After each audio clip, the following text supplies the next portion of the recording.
Itong isang puno na ito ay nagkaroon ng hindi na malaman kung ano yung sakit niya. Baka may karoon ng fungus yung puno.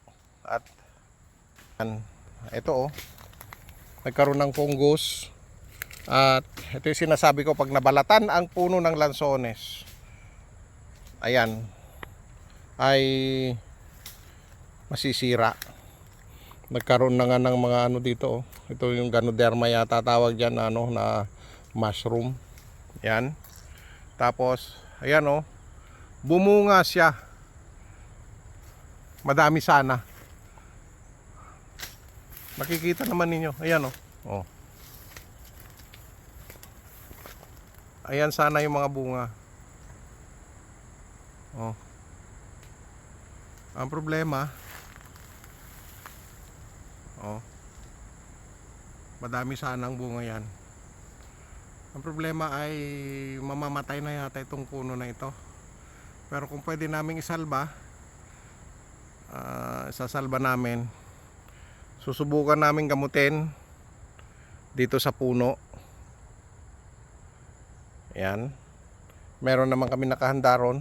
Baka sakali lang na mabuhay. Kasi nagkaroon ng fungus siguro yung ilalim ng ugat. Kailangan doon din gagamutin. Meron kaming gamot ihahalo sa abono at ipapalibot dito sa puno na nagkaroon ng patay na kasi itong kalahati. So kailangan, baka sakali pang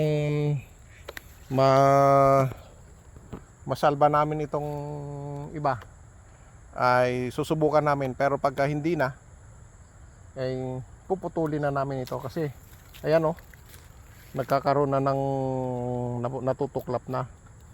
So ito yung ibang ito yung ibang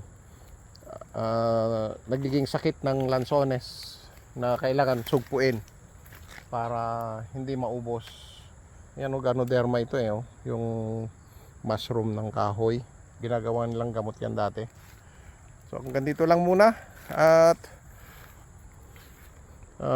bibigyan namin ulit kayo ng panibagong video pag may nakita kaming mga hindi maganda, at yung maganda ipapakita namin para sa mga kasama namin nag-aalaga ng lansones ay malaman kung ano yung mga pros and cons.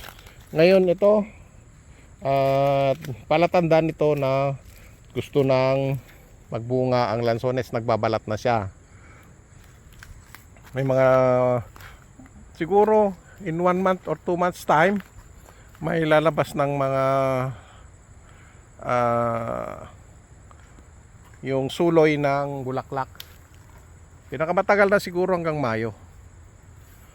Sana ay pagbigyan muli tayo ng Panginoong Diyos ng pagkakataon na makapag-harvest ulit ng mas madami pa kaysa yung nung nakaraang taon. Maraming salamat.